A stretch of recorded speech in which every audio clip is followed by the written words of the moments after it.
I'm very touched to be here today because in December last year, I have a photo where I was sitting with my children. I had just found 2 new subcutaneous tumors, but I had to smile for the camera.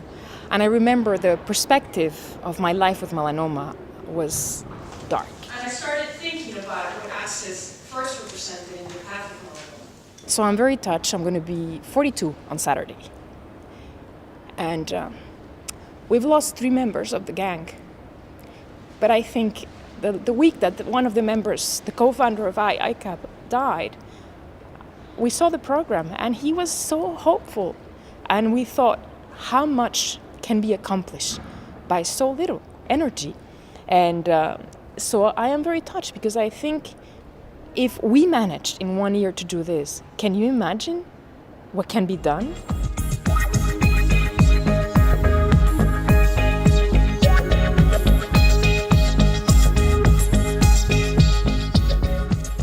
The Independent Community Advisory Boards is a platform model to bring all the key stakeholders together to talk about access to treatment and also to develop new treatments in the future.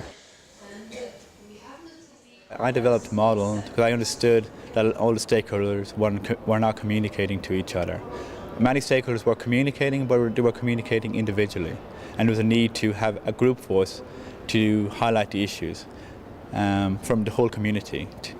So for the policymakers to understand the problems, it wasn't helping the issue that all stakeholders were communicating individually. They need to communicate at a community level. Ready to go, which basically raises the standard of the entire research we can do. You move from an average standard citizen with a career, a job, children, worries about the mortgage, you name it, to someone who is a patient and becomes an outcast, and that happens in the moment you get your diagnosis.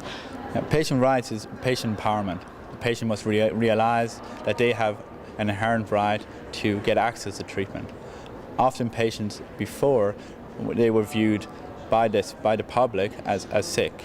They were not viewed anymore as having an individuality. Patients' rights, well, the first thing patients should have is access to effective diagnosis at an early stage. They should have access to information that supports their understanding of the illness and what it's like to live with it. They should have access to effective therapy without having to fight for it, whether that's surgery, radiotherapy, chemotherapy, biological therapy. They should be able to access the best treatment for them as an individual. Patients are real experts because they have a unique understanding of what a disease is like to live with. They have a unique understanding of what the impact of the drugs, the side effects, is to live with. No doctor can have that expertise. If they bring to politicians their knowledge of their own disease, their knowledge and their understanding of what can be done to help them, and their knowledge of the cost of not doing something about it, then that is a case which is very, very strong with elected politicians. Patients are voters. Decision makers don't make decisions on things like distress. They make their decisions based on things like cost effectiveness, etc. So patients need to be able to engage in that sort of discussion using terms that health economists, payers, etc. will understand and respond to. I see sometimes initiatives which are led by very good intentions, which are led by deep knowledge of the patient's situation, but are not packed up in the right form, which would really raise the attention of the politicians. This is where advocates need to learn from those who have succeeded.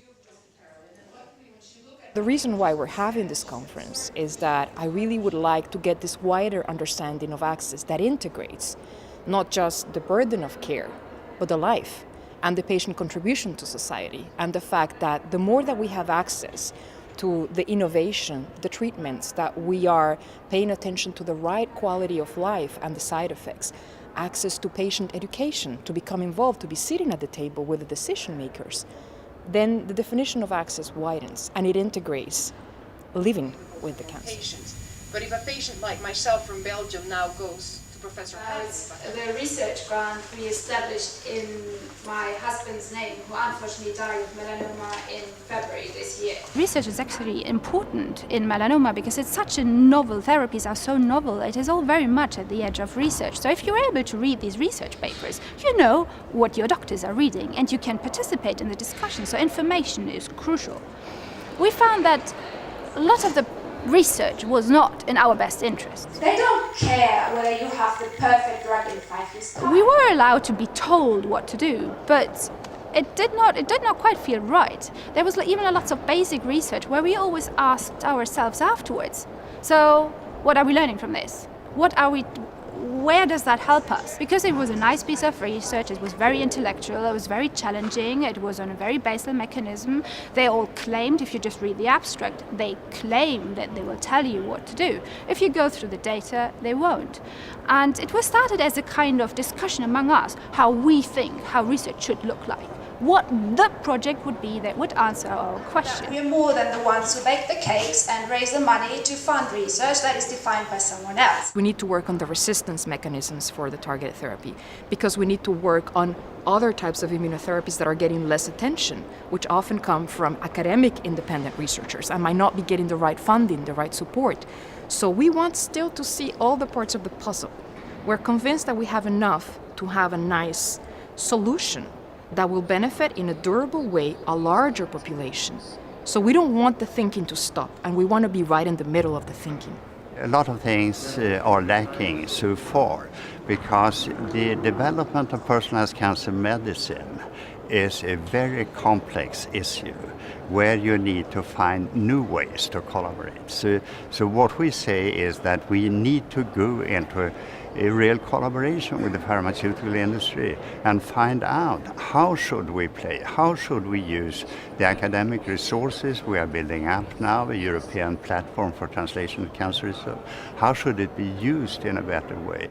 So we need to find a strategy where we can share the resources in a better way.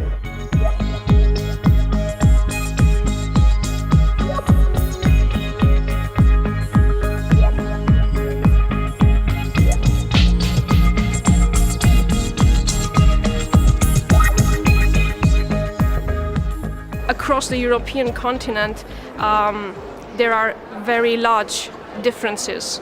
I should even say disparities in terms of access to early diagnosis, to prevention, and also to the right treatment. And this is an important issue for the European Union. If we think about a united Europe, a Europe which is united and has cultural diversity, we wouldn't want to have disparities. In the European Union, any patient should have the right to have access to the right treatment for him or for her, regardless of the borders.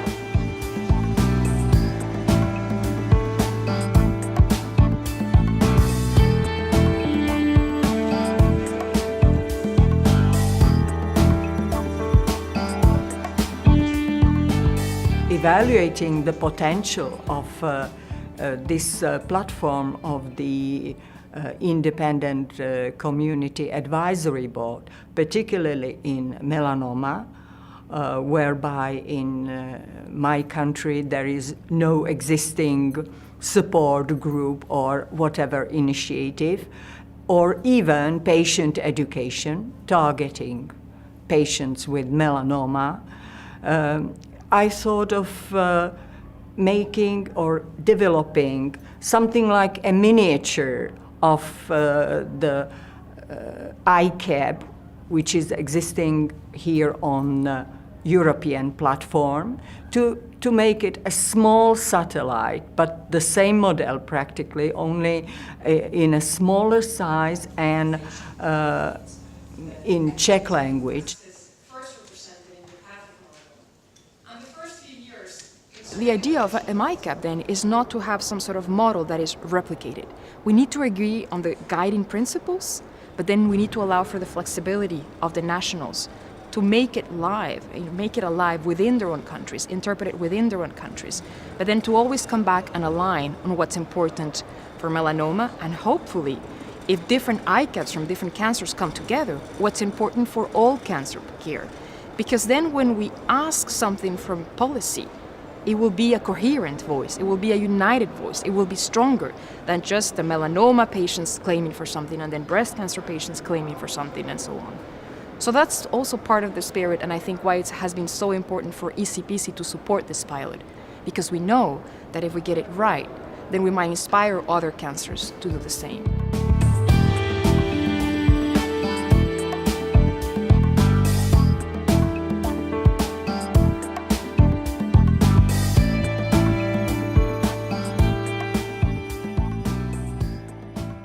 I learnt many years ago that if people all individually ask for something, governments can get between the cracks between them.